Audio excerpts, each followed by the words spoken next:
Dinosaurs seem to have returned to haunt the earth. We see them almost everywhere. What weird and wonderful animals they were. All different kinds, from giants to midgets. Children begin to learn about dinosaurs almost as soon as they start school. Those people with an adventurous spirit would give almost anything to find a real, live dinosaur somewhere in the world. But of course, mainstream scientists say that is impossible. Evolutionists have long conjectured that dinosaurs were part of a theoretical great age of the reptiles about 200 million years ago. According to their theory, dinosaurs became extinct about 70 million years ago, and man did not evolve until about 4 million years ago. So no man could ever have seen a live dinosaur. However, a number of exciting new discoveries indicate that man and dinosaurs may have lived together in the not-too-distant past. Modern man may have to totally rethink theories of how these great creatures fit into the history of the human race.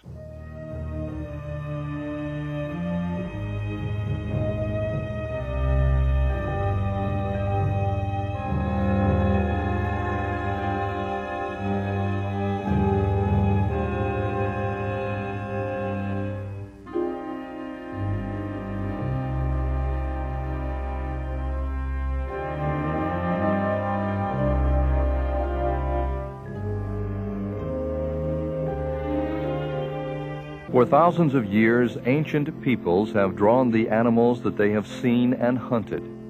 Some of them picture prehistoric animals, such as the mammoth and the woolly rhinoceros. Even the walls of the Grand Canyon contain ancient rock carvings made long before the white man came to the area. Some researchers believe that one carving is a crude sketch of a dinosaur. Even though the rock is quite weathered, one can still see what resembles the characteristic upright posture, long neck, and long tail. Whether this was meant to depict a dinosaur or not, we do know that ancient peoples all over the world have told of huge reptilian creatures strikingly like the dinosaurs. The ancient Europeans called them dragons. Could it be that these ancient legends are based on creatures that really existed? Many do sound like sober accounts of actual events.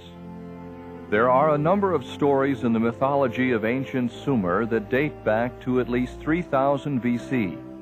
One of the best preserved tells of the hero Gilgamesh, who decided to make a name for himself by traveling to a distant land to fell cedar trees for his city. He reached the place with 50 volunteers and discovered a huge dragon, which devoured trees and reeds, was fearsome to see, and had terrible teeth. Gilgamesh killed it and cut off its head for a trophy. Even the Bible seems to mention such creatures.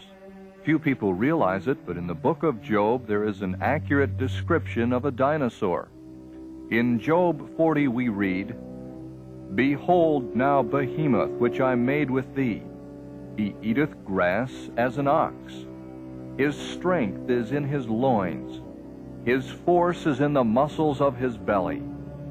He moveth his tail like a cedar tree. His bones are like bars of iron. He lieth under the shady trees, in the covert of the reed and swamps." This is just a small part of the description of this mighty creature. Some have claimed that this animal is an elephant or a hippopotamus, but they certainly do not have a tail like the thick trunk of a cedar tree.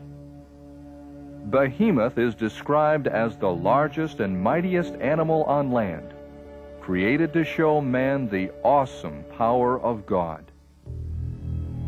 In the ancient writings about Babylon, there is at least one explicit reference to a live dragon. The record reads, "And in the same place there was a great dragon, which they of Babylon worshipped. And the king said unto Daniel, Wilt thou also say that this is of brass? Lo, he liveth, he eateth and drinketh. Thou canst not say that he is no living God, therefore worship him." The ancient stories of India often mention dinosaur-like animals. When the famous conqueror Alexander the Great was assaulting some of the cities of India, he found many great reptiles which the Indians kept in caves and worshipped. The Indians begged Alexander not to bother the animals, and so he agreed. When the army was marching past one of the caves, the great reptile heard the sound and stuck its head out.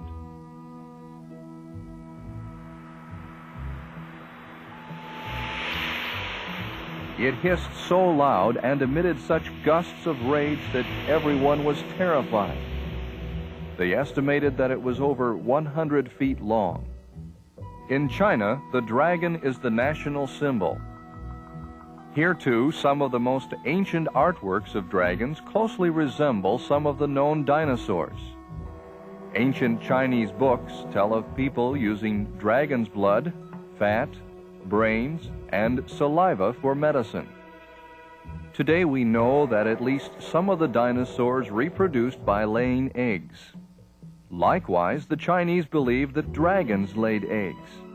In fact, a large, light, hollow one was said to have been found in the Great River, and another was found that was very heavy and sounded as if it contained water when they shook it.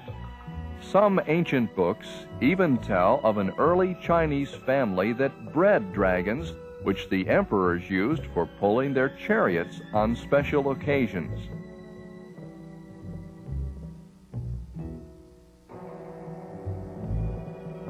Over the centuries, Chinese artists came to draw the dragon with many ornamental horns and coils to fit the elaborate designs of their pottery, embroidery, and carving. Like many other peoples, their belief was so strong that they even designed their ships to resemble the dragons of the sea. The Scandinavian countries had about as many tales of dragons as anywhere in the world. One ancient Scandinavian legend told of a dragon which had a big body like an ox. It had 2 long back legs like a frog's and 2 short front legs. Its whole body was covered with scales. It had monstrous jaws, and it could leap like a frog. This sounds amazingly like several known dinosaurs. Paleontologists actually do think that some of these beasts could use their powerful hind legs to leap. Many great heroes supposedly killed a dragon. There is the story of Beowulf, who slew a dragon who lived near the sea, and St. George, who killed a dragon which lived in a cave. Although medieval and Renaissance artists often depicted these animals with fanciful appendages, the dragons often look remarkably similar to modern reconstructions of known types of dinosaurs. A 10th century Irish writer recorded an encounter with a large beast which is reminiscent of a stegosaurus.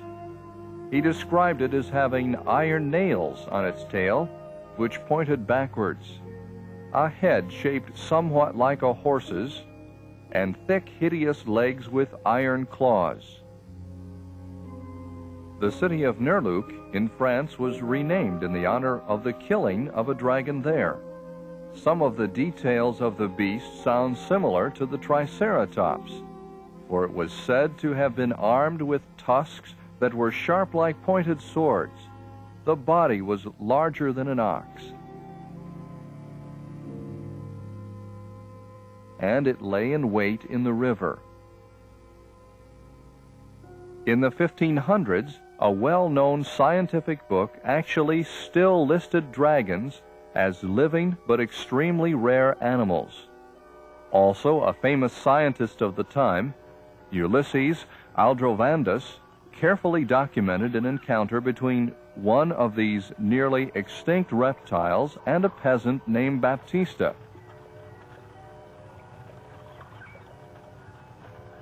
The poor monsters had become so reduced in numbers and size that on May 13, 1572, this simple Italian herdsman killed a hissing dragon near Bologna simply by knocking it on the head.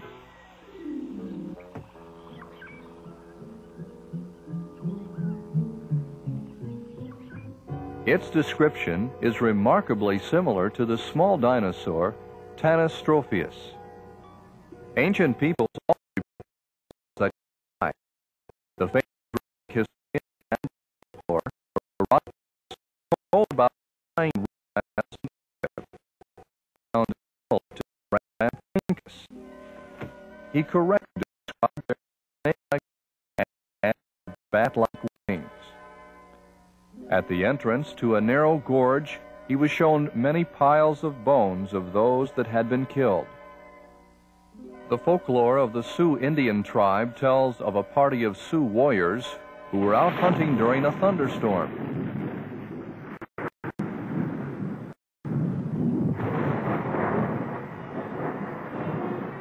They saw a light get like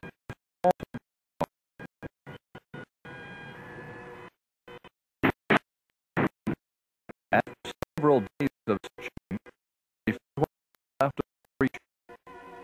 It had large claws on its feet and its wings, and sharp. There was a long, bony crest on its head, and it had a wingspan of over 20 feet.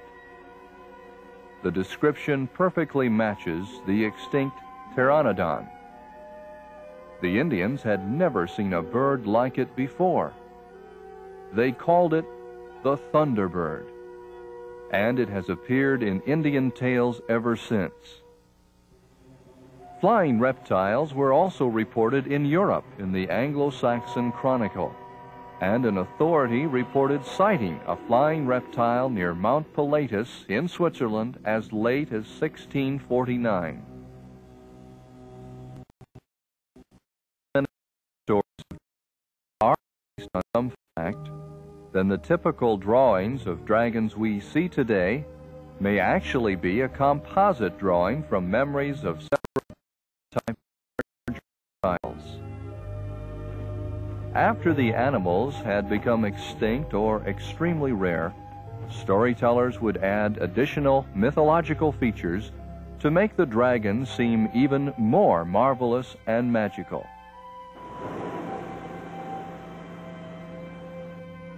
Dinosaurs are just one of many types of animals that have become extinct because of the changing ecological factors on the Earth.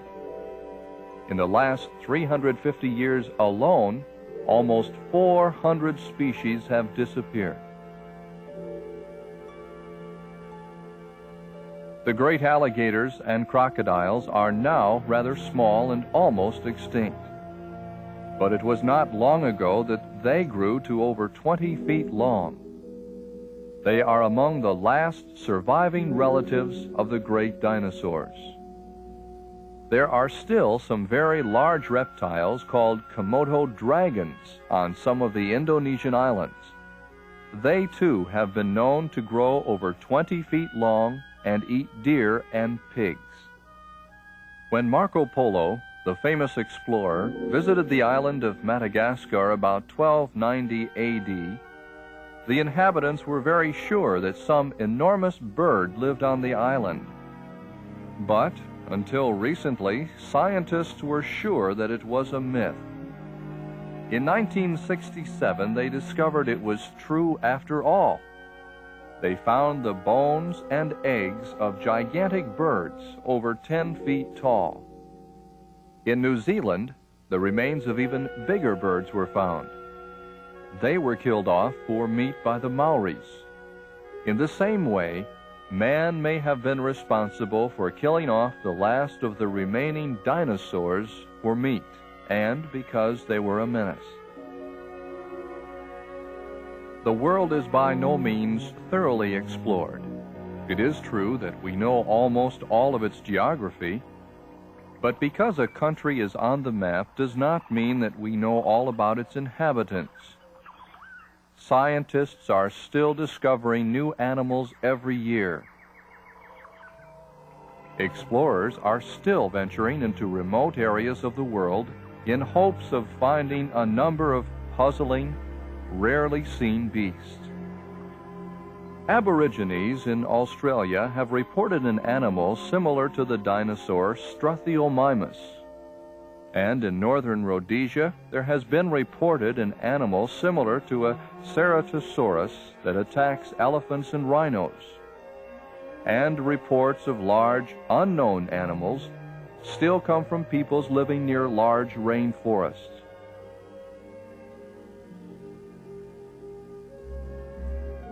A good deal of attention has been paid to the deep lake of Loch Ness in the Highlands of Scotland. For centuries, people have reported seeing one or more large but timid animals swimming there.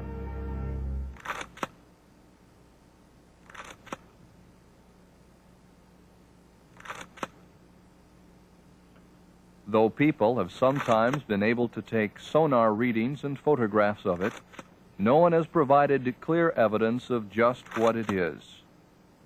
The description closely resembles the Plesiosaurus, which is a water-dwelling type of dinosaur. Similar creatures have been reported in Canada, parts of the U.S., Scandinavia, Ireland, and Russia. Even the Bible mentions a great sea animal which Job had seen, Leviathan, the largest and fiercest creature in the sea. The description of its strong jaws, terrible teeth, and fast swimming ability remind us of the huge Kronosaurus.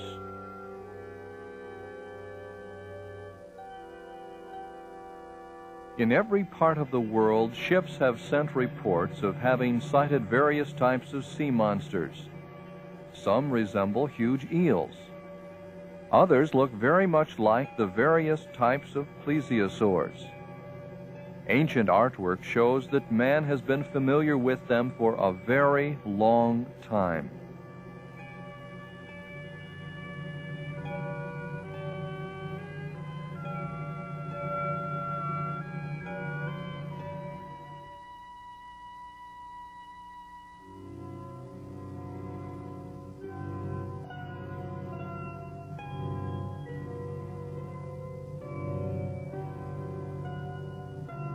Even rather recently, fishing vessels have detected clear silhouettes of strange, large animals moving at great depths.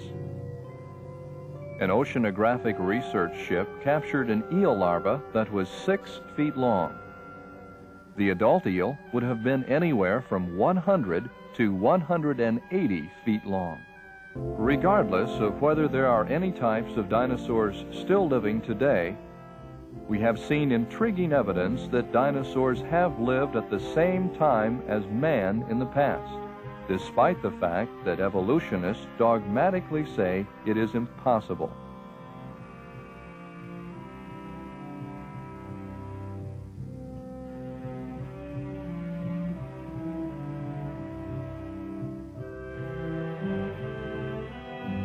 These findings certainly suggest that there is a very serious error in the current theory of evolution which has been taught throughout the world for the last 200 years.